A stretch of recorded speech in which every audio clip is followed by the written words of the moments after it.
Selamat siang anak-anak. Siang, Bu. Apa kabarnya hari ini? Baik, Bu. Nah, sebelum kita belajar, ada baiknya kita berdoa. Minta satu orang yang bersedia memimpin doa kita. Maju ke depan. Ya, silakan Meta.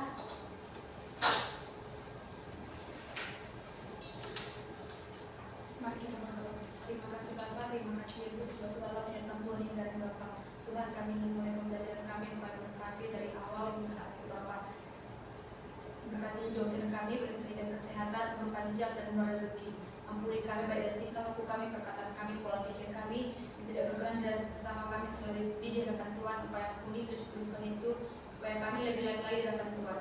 Terpuji dan Namamu esok bakal sampai selama-lamanya. Haleluya. Amin. Nah, sebelum kita belajar, perhatikan dulu di bawah kiri kanan. Kalau ada sampah dikutip ya. Sudah bersih semuanya? Sudah. Nah, hari ini kita akan belajar tentang sesuatu yang ada di mana-mana dan kita lakukan setiap hari. Sekarang coba bayangkan jika di jalan raya itu tidak ada peraturan, tidak ada lampu merah, tidak ada lampu hijau, atau rambu-rambu lalu lintas lainnya. Apa yang akan terjadi? Iya, betul. Kan semua kendaraan itu akan berebut, ada yang dari kiri, ada yang dari kanan, dari depan, alhasil terjadilah kecelakaan. Lalu coba bayangkan lagi, sekarang misalnya salah satu teman kalian sedang merasakan sedih. Apa yang kalian lakukan? Ya, menghibur. Ditanya. Ya. Kenapa kita harus menghiburnya? Emang ada peraturan tertulis menghibur teman yang sedang sedih? Ada peraturan kayak gitu di sekolah kita? Tidak ada, Bu. Jadi kenapa kita melakukannya kira-kira? Karena memiliki rasa empati. Ya, itu disebut sebagai norma. Norma itu, norma yang memiliki rasa empati tadi, itu adalah norma kesusilaan. Nah, hari ini kita belajar tentang norma dan aturan dalam kehidupan sehari-hari supaya kita tahu mengapa kedua ini penting dalam kehidupan kita dan contoh-contohnya dalam kehidupan kita. Sekarang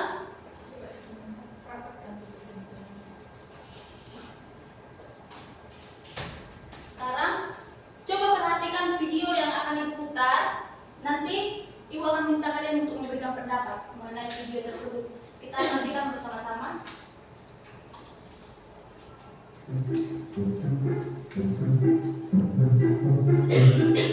Waduh, terlambat kita gitu.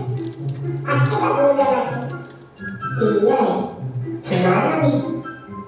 Ya udah, kita alasan aja ke Pak Guru. Mau alasan apa? Gak punya alasan gue. Ya udah, jalan aja. Apa deh? Ya udah yuk.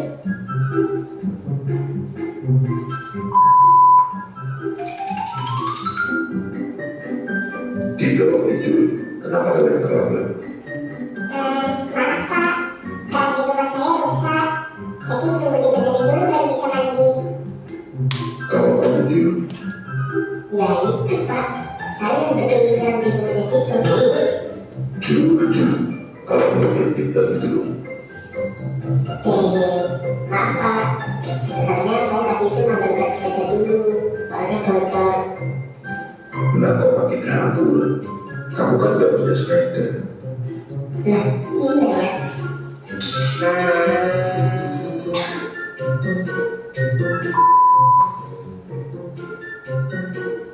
Kamu kok sering telat sih, Jul? Kenapa? Sebenarnya saya nggak pernah telat Pak. Ini buktinya kamu telat. Itu Bapak yang salah. Dan kok bisa? Coba Bapak datangnya lebih terlambat dari saya. Pasti saya nggak telat. Gak gitu kerjanya, Jul. Nah, sekarang Ibu mau minta salah satu dari kalian untuk memberikan tanggapan mengenai perilaku anak dalam video tersebut. Siapa yang bisa memberikan tanggapannya di angkat tangan? Ya, ada Lina, Gracia, dan juga Tracy. Pertama, Gracia. Tanggapan saya Bu mengenai si Jul, dia nggak punya sopan santun sama gurunya. Dia udah terlambat tapi disalahkan dia lagi gurunya. Ya, betul. Great, Tracy. Selain si Jul tadi tukang tukang bohong juga dia, berbohong dia. Lina? Yang saya lihat Bu, siswa tersebut berbohong kepada gurunya dan tidak sopan kepada gurunya. Iya, kedua siswa tersebut itu melanggar norma kesusilaan namanya. Yang pertama kan dibilang si Resi dan Lina berbohong. Berbohong itu berarti kita melanggar norma kesusilaan. Lalu Resi tadi kan mengungkapkan bahwa anak tersebut itu tidak sopan kepada guru, maka dia melanggar norma kesopanan. Lalu ada juga yang dilanggar oleh mereka berdua, yaitu peraturan. Peraturan apa yang mereka langgar? Iya, di setiap sekolah itu kan ada tata tertib tentang keterlambatan. Jadi mereka itu melanggar peraturan tersebut. Udah gitu menjawab guru tidak sopan seperti yang dikatakan Gracia tadi. Lalu berbohong. Itulah mereka melanggar norma kesusilaan, melanggar norma kesopanan, dan melanggar peraturan sekolah. Nah, jadi sekarang kita harus memahami apa itu norma. Jadi norma itu adalah pedoman hidup kita dalam berkehidupan sehari-hari. Lalu tujuan norma itu siapa yang tahu tujuan norma? Tujuan adanya norma dalam kehidupan kita supaya hidup kita siapa yang tahu? Iya, benar Marisa, supaya kita bisa hidup tertata dan kita dapat berdampingan hidup dengan orang lain, hidup rukun dan tidak menyakiti hati sesama orang lain. Nah, lalu kita masuk ke jenis-jenis norma. Norma ini ada 4. Kita baca satu persatu. Yang pertama, Norma agama. Yang kedua, Norma kesusilaan. Yang ketiga, Norma hukum. lalu yang terakhir, Norma kesopanan. Nah, sekarang kita bahas satu persatu mengenai keempat jenis norma ini. Yang pertama, norma agama. Jadi norma agama ini buatlah ibaratnya buku panduan hidup yang diberikan oleh Tuhan sebagai pencipta kepada kita umatnya. Nah, dalam buku panduan hidup ini ada perintah, larangan, dan juga anjuran. Perintah dalam agama itu seperti apa? Jangan mencuri. Jika jangan mencuri itu adalah larangan. Kan tadi ada 3, perintah, larangan, dan anjuran. Perintah dalam agama kewajiban kita Beribadah. Iya, betul. Kita sebagai umat beragama harus rajin beribadah. Yang beragama Kristen setiap hari Minggu harus rajin Gereja. Yang beragama Muslim harus rajin Sholat 5 waktu. di masjid. Nah, lalu jika kita melanggar norma agama, apa yang kita rasakan? Apa yang akan kita dapat ganjarannya jika kita melanggar norma agama ini? Masyarakat. Dosa. Iya, kita akan mendapatkan dosa yang akan kita dapatkan nanti di Akhirat. Lalu itu kan yang kita dapatkan di akhirat, dosa yang akan kita tanggung kelak di akhirat. Lalu selama di dunia apa yang kita rasakan kalau kita melanggar norma agama? Tidak tenang. Iya, betul. Tidak tenang, gelisah atau ada rasa bersalah dalam hati. Sudah paham mengenai norma agama ini? Sudah, Bu. Berikutnya kita masuk ke norma kesusilaan. Nah, norma kesusilaan ini adalah yang berasal dari hati nurani kita. Ini berasal dari hati nurani kita.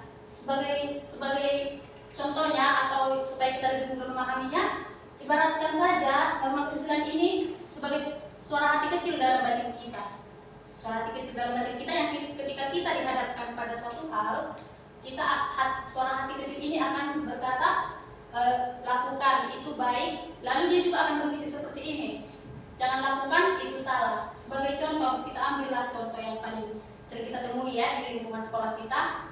Contohnya, salah satu uang temanmu terjatuh, misalnya uang Yesi terjatuh, terus Laura melihat uang Yesi tadi terjatuh, terus kan hati kecil Laura ini yang tadi diibaratkan sebagai norma kesusilaan ini akan langsung berbisik seperti ini, udah ambil aja Lau, kan itu kan gak ada yang tahu, ambil aja. Terus dia juga akan berbisik seperti ini, kembalikan, kamu gak boleh mengambil itu bukan milik kamu. Lalu yang mana kamu lakukan? Kembalikan. Nah, jika kamu mengembalikan, kamu mengambil uang tersebut, kamu kembalikan kepada Yesi, maka kamu sedang melaksanakan norma kesusilaan. Lalu kalau dia beli Laura misalnya kan dia beli pikir kantin, jajan gitu kan, maka dia melanggar norma kesusilaan atau tidak memiliki hati nurani. Ya, tidak memiliki hati nurani. Dan itu kan mungkin tidak ada yang tahu, tapi Tuhan kan pasti tahu apa yang Laura lakukan. Sudah paham mengenai norma kesusilaan ini? Paham. Berikutnya kita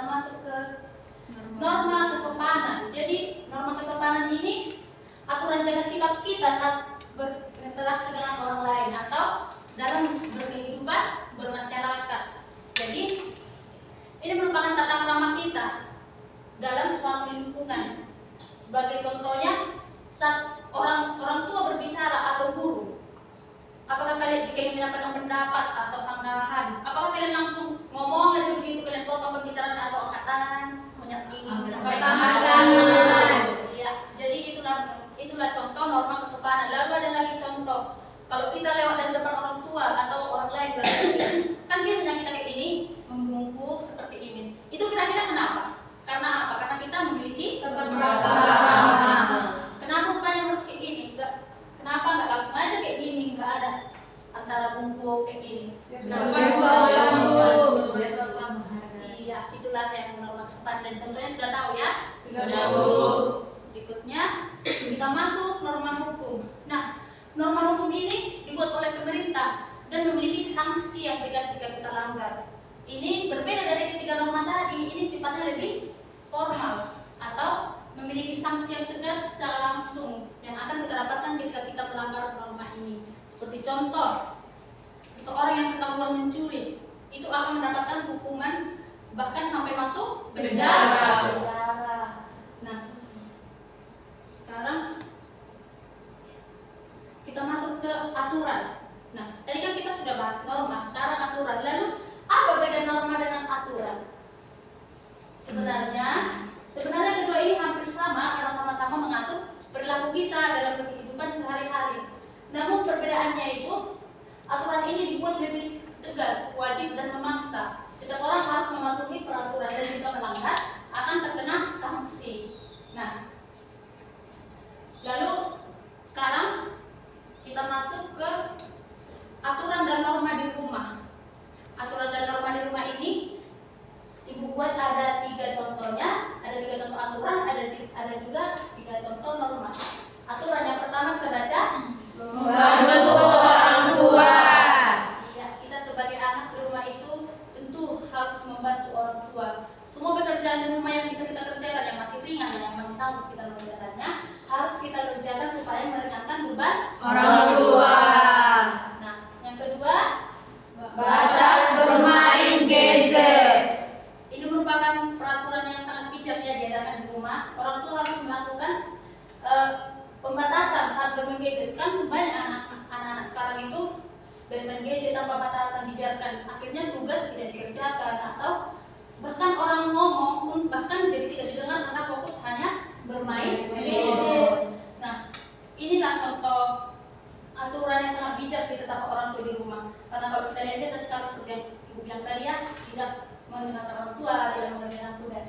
Lalu yang ketiga kita baca Joget rakyat. Nah, ini tuh di rumah itu memiliki aturan masing-masing ya, seperti contohnya jadwal pikir harian yang membersihkan pekarangan atau menyiram bunga seperti itu.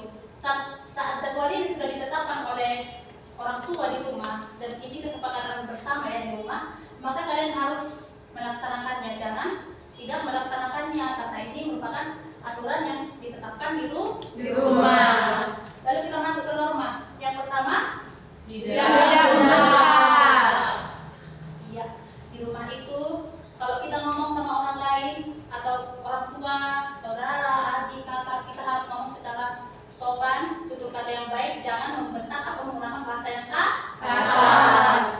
Karena itu melanggar norma kesopanan ya, kan kita sudah bahas tadi norma kesopanan. Lalu yang kedua kita baca Wajib ucapkan salam. iya.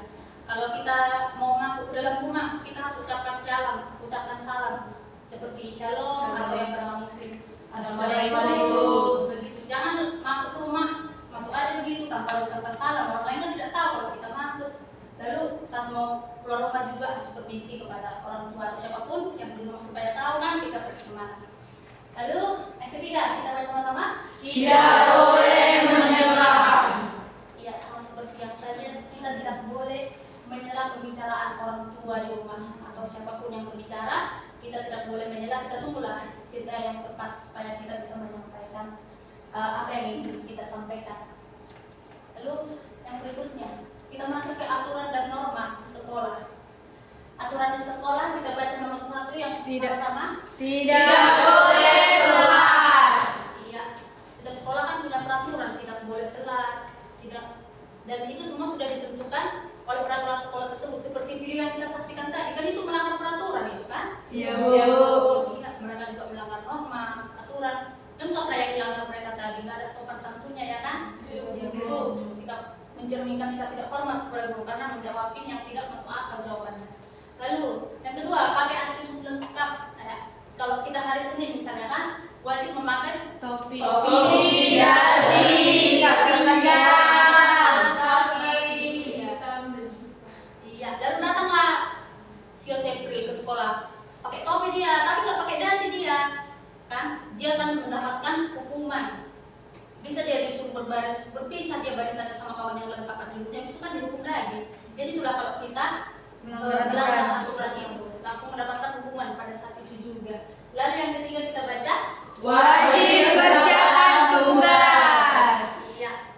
Saya sebagai guru itu tidak mengharuskan kalian menjawab tugas itu dengan benar, tapi dari niat aja mengerjakan itu sudah mendapatkan nilai dari saya. Makanya kalau kita di sekolah itu sebagai siswa itu harus mengerjakan tugas, karena jika tidak akan mendapatkan hukuman. Iya. Lalu kita masuk ke norma. Yang pertama, Menolong teman. ya seperti yang tadi, saat teman kita bersedih, maka kita harus memiliki rasa empati untuk menghiburnya. Dan saat teman kita juga membutuhkan bantuan, kita bantu ya teman kita kalau butuh bantuan di sini. Atau ada kawan yang kesusahan tapi nggak mau membantu. Bantu. Bantu ya, karena saling menolong itu menerapkan norma kesusilaan. Lalu yang kedua, kita baca Tidak menyela guru. Iya, sama seperti di rumah tadi ya, di sekolah juga saat guru menjelaskan jangan menyela. Kalau ada yang disampaikan angkat tangan, lalu sampaikan apa yang ingin disampaikan. Yang ketiga, Mengucapkan salam. sama seperti peraturan di rumah tadi, di sekolah juga kalau masuk ke dalam ruangan diketok dulu pintu, atau kalau mau keluar ucapkan permisi kepada gurunya. Lalu sekarang kita masuk ke aturan dan norma di tempat umum. Aturan di tempat umum yang pertama kita baca Patuh lalu lintas. Iya, kita harus patuh berlalu lintas. Siapa di sini yang mau ke sekolah di antara orang tua yang menggunakan sepeda motor? Jalan kaki. Nah, ibu ambillah contoh yang patuh berlalu lintas ini. Kalau kita naik kendaraan bersepeda motor kan harus pakai helm kita kan? Iya, Bu. Kalau nggak pakai helm apa? Yang akan Iya. Selain daripada ditilang, pastinya kita harus menjaga nyawa kita sendiri, ya kan? Karena helm itu kan di kepala, itu paling rawan. Jadi kalau kita pakai helm pasti meminimalisir benturan di kepala. Selain daripada karena takut ditilang, berarti kita menyayangi nyawa kita. Ingatkan juga orang tuanya ya, kalau berkendara harus pakai helm, karena kan kita belajar tentang ini bukan untuk kita, harus kita mengingatkan orang-orang sekitar.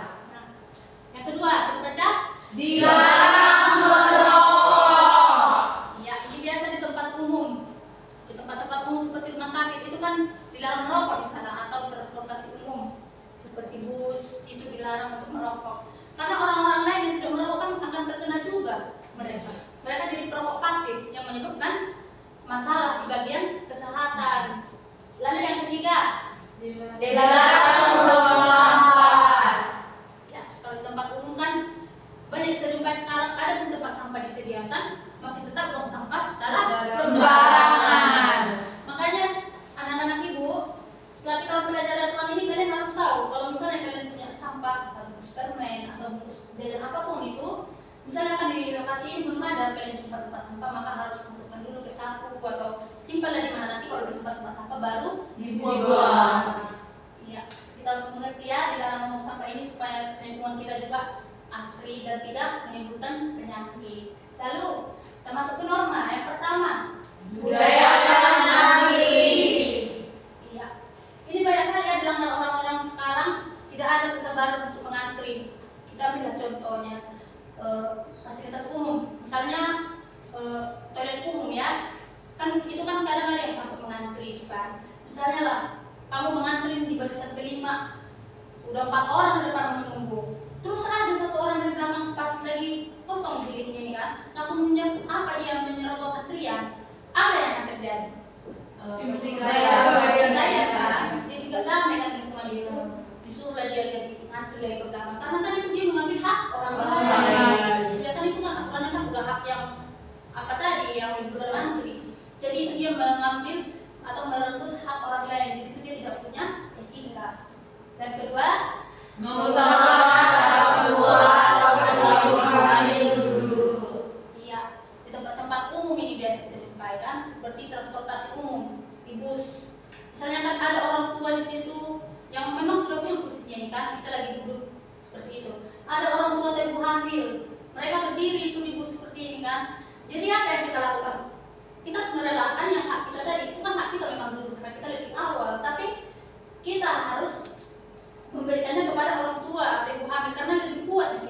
lama daripada orang tua tadi. Kata ibu hamil ini merupakan ini merupakan bentuk dari kita berketika di tempat umum. Yang ketiga, kita baca ya.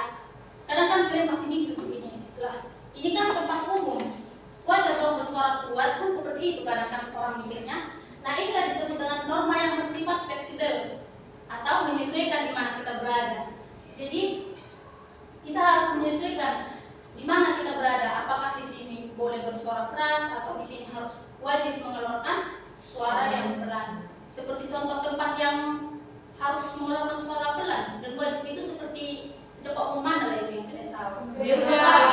Rumah sakit, gereja, tempat ibadah ya. Iya, rumah sakit itu harus mengeluarkan suara yang pelan karena itu mengganggu orang lain. Seperti tempat ibadah tadi juga ya. Lalu perpustakaan, apa boleh di sana kita suara kita kuat-kuat? Tidak boleh kan? Kita di sana ngomong, kalaupun ketinggalan mau ngomong sama teman kita atau yang bersama kita pada saat itu kita harus berbisik. Lalu tempat umum apa lagi yang memang kita harus jaga volume kita? Karena kalau rumah sakit tadi sudah ya, rumah sakit sudah, tempat ibadah. Kalau kita angkutan umum, iya betul, transportasi umum seperti bus. Iya kan, di dalam bus itu kan, iya kalau kita ribut kan di dalam bus itu pasti kita akan banyak sini sama orang lain kan. Kan di bus itu orang ada yang beristirahat atau hal-hal yang mereka lakukan lainnya. Kan tadi ini bersifat menyesuaikan. Terus sekarang ibu mau nanya, kalau kalian pergi ke pasar, boleh nggak suara kuat-kuat? Boleh. Kenapa? Transaksi jual beli. Ya, pedagang menawarkan dagangannya dan kita membeli. Kan tidak mungkin saat kita ke pasar mobil cewek 2 mobil lebih kita sampai jualnya itu seperti ini. Kan tidak itu harus menyesuaikan dengan tempat di mana kita berada. Lalu sekarang tadi kan sudah satu contoh itu di pasar. Yang di tempat umum yang bisa lah kita mengeluarkan suara kuat, di mana lagi? Di iya bisa juga di sungai.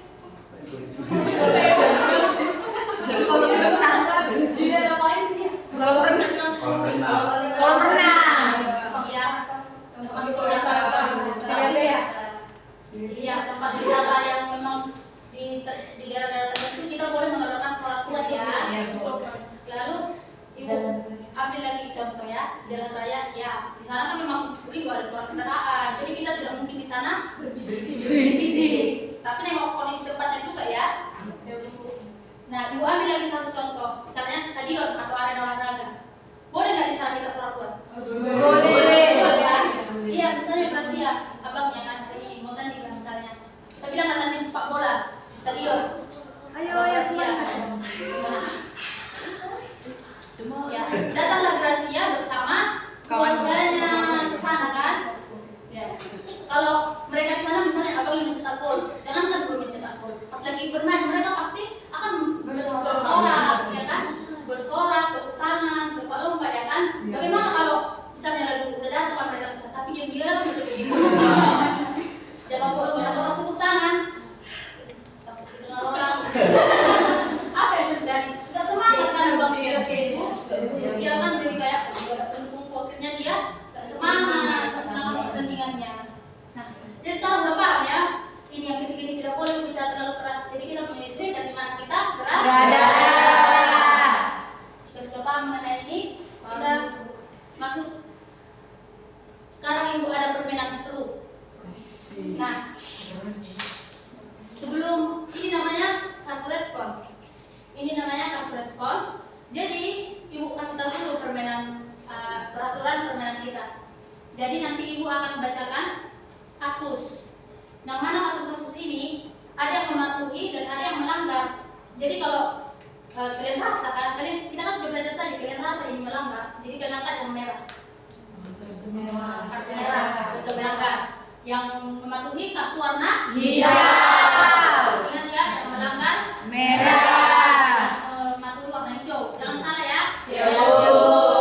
Nah, nanti setelah ibu selesai dan angkat kartu kalian, maka kalian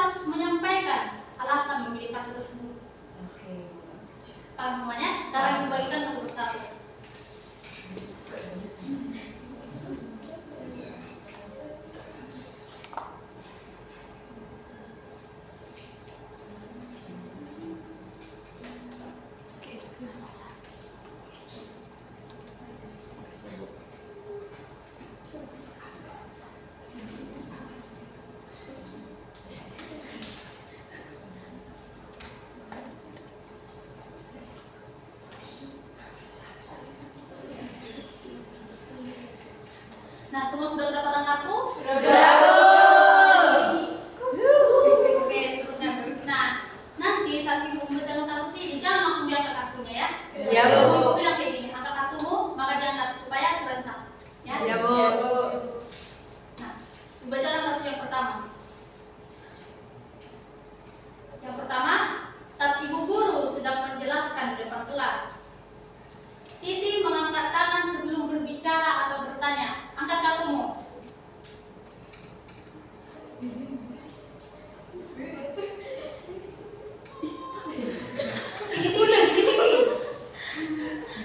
Tinggi.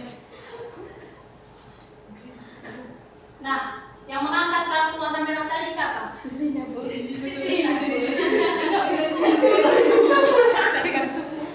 Coba dulu diangkat tinggi. Yang mana ya? Merah atau hijau? Oh, hijau semua ya. Berarti kalian paham ya bahwa sikap tadi membantu ibu. Iya, Bu. Nah, ibu minta kalian lihat dulu. Kenapa memilih kartu hijau tadi? Karena si Siti tadi sebelum berbicara dia mengangkat tangan, Bu. Iya, betul. Tangan Nurianti. Sekarang dibacakan kasus yang kedua. Di kantor layanan publik ada tulisan dilarang merokok. Namun Pak Rudi tetap merokok. Angkat kartumu.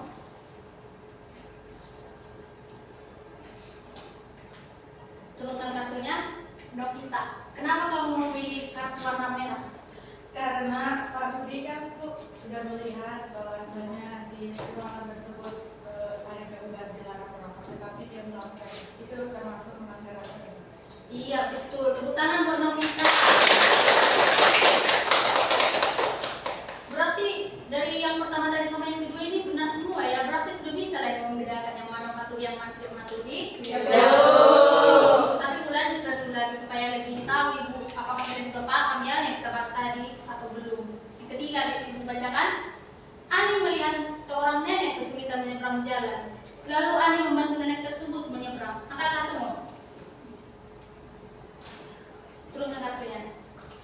Lina, kenapa memilih kartu warna hijau? Karena si anak tersebut membantu nenek untuk menyeberang di jalan. Nah, jika itu kan dia membantu seorang anak itu, norma apa lah yang dilakukan Rani di situ? Yang betul tepuk tangan buat kita. Ibu bacakan satu lagi ya. Iya, Bu. Ya, Bu. Setiap kali mau masuk kamar kakaknya, Budi selalu mengetuk pintu terlebih dahulu walaupun pintu itu tidak terkunci. Angkat kartumu. Semua memilih kartu warna hijau ya. Kupindo, coba jelaskan alasan memilih kartu warna hijau tersebut. Karena Budi sebelum masuk kamar kakaknya dia menuntut dulu. Ya, norma apa yang dipatuhi Budi di situ? Kesopanan. Kok ragu Kupindo? Kan tadi sudah kita bahas. Di sini sudah jelas. Norma kesopanan ya. Berarti betul. Tepuk tangan buat kita semua. Sekarang ibu mintalah dulu kalian untuk berdiri. Kita mau nyanyi. Nyanyi sambil tepuk tangan ya. Iya, Bu.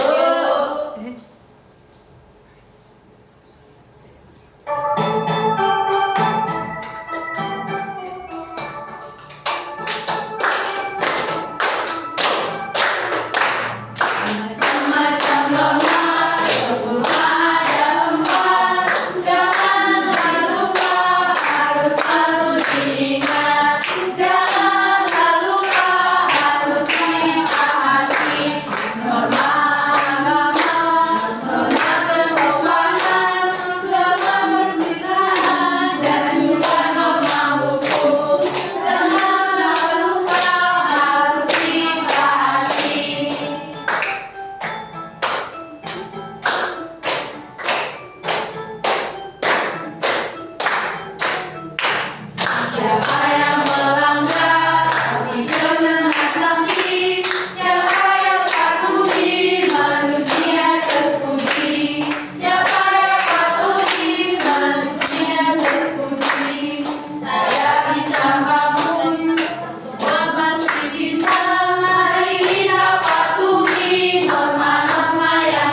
Jadi norma dan aturan ini bersumber dari agama, masyarakat, adat istiadat dan peraturan negara. Lalu kita masuk ke akibat jika kita melanggar norma dan aturan.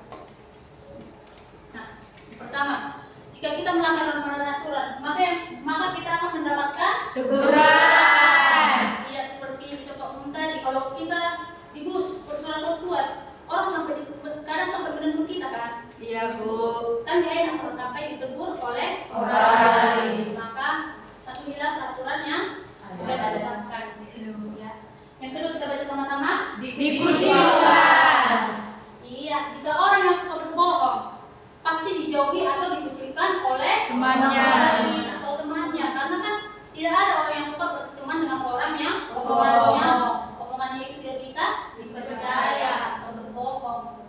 Lalu kita masuk ke yang terakhir, kita baca sama-sama. Duduk sesuai aturan yang berlaku. Nah, seperti tadi yang sudah dijelaskan, saat orang ketahuan mencuri, maka dia akan mendapatkan hukuman seperti di penjara atau denda yang sudah ditetapkan oleh peraturan undang-undang. Semua sudah paham mengenai akibat dari melanggar norma ini? Sudah Bu. Nah, sekarang ibu mau bagi. Ini ibu ada tugas, ibu mau bagi satu kelompok 3 orang. Kelompok yang pertama Marisa, Gracia, Novita. Kelompok yang kedua Laura, Yesi, Rianti. Kelompok yang ketiga Yosefri, Lina, Maika. Kelompok yang terakhir Tracy, Nike dan Gobindo. Ibu akan berikan lembar soalnya.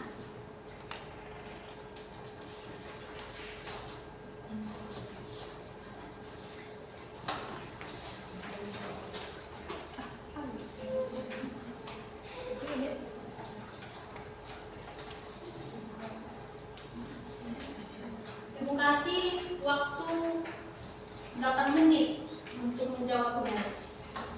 Maksimal 10 menit lah untuk menjawab soal-soal tersebut, dikerjakan secara berkelompok.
Udah siap? Belum. Bu.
Semua sudah selesai? Sudah.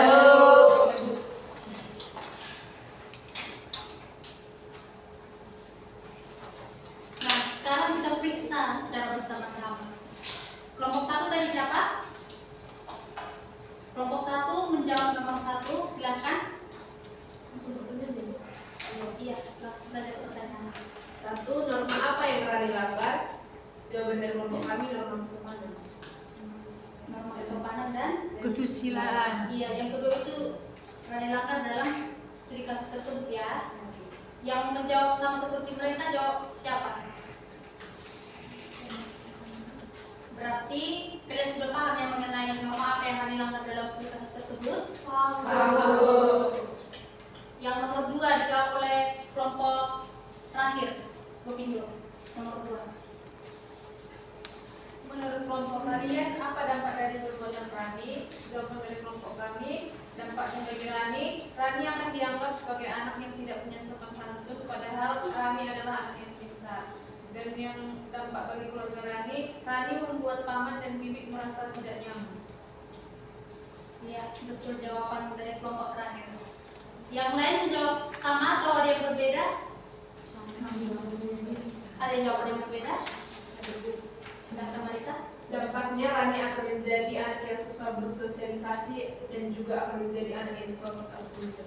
Iya, karena kan Rani itu hanya berfokus ke HP kan, tidak mau dia berbicara dengan orang lain. Yang ketiga, dijawab oleh kelompok 2. Silakan. Apa yang seharusnya Rani lakukan saat berkumpul bersama keluarga untuk makan malam? Yang pertama, Rani tidak seharusnya menggunakan HP saat makan. Dan yang kedua, Rani seharusnya mendengarkan dan menjawab paman dan bibi dengan baik dan sopan. Iya, jawaban dari kelompok 2 betul. Ada yang lain? Jawabannya lain daripada yang mereka jawab? Sama? Menghargai orang lain, Bu. Ya, harus menghargai ya, seperti tadi kan saat ditanya dia menjawab hanya sambil menunduk dengan HP-nya. Ya. Yang terakhir dijawab oleh kelompok 3. Pelajaran apa yang bisa diambil dari kasus ini? Yang pertama, pentingnya sopan santun. Yang kedua, pikirkan perasaan orang lain. Yang ketiga, HP punya waktu sendiri.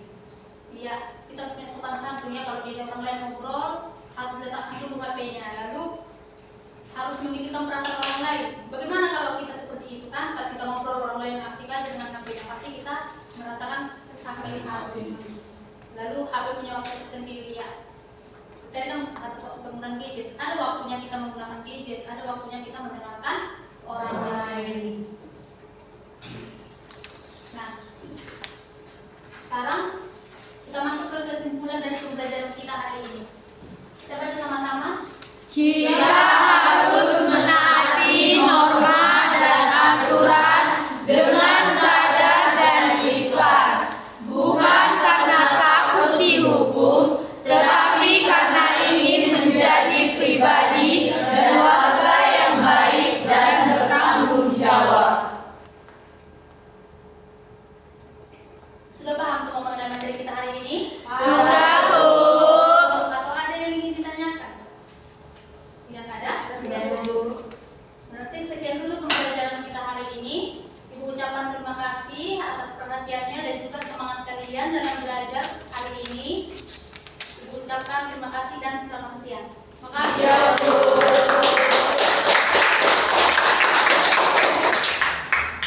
Terima kasih untuk diisi pinjak ya. Sekali lagi Ibu Plus.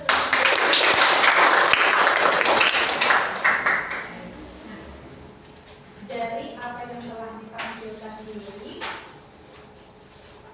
dari apa yang telah ditampilkan, isi aja nih.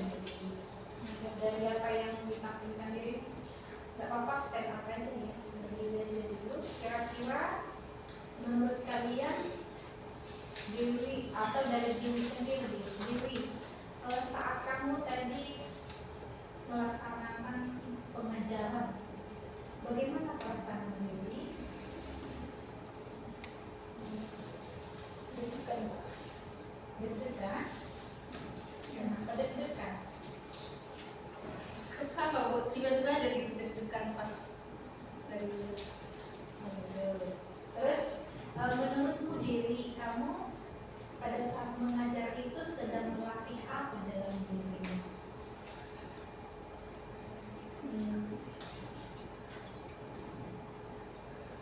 melatih kepercayaan diri saya Bu untuk menyampaikan materi dan mengembangkan materi-materi tersebut terkait kehidupan kita sehari-hari Bu. Lalu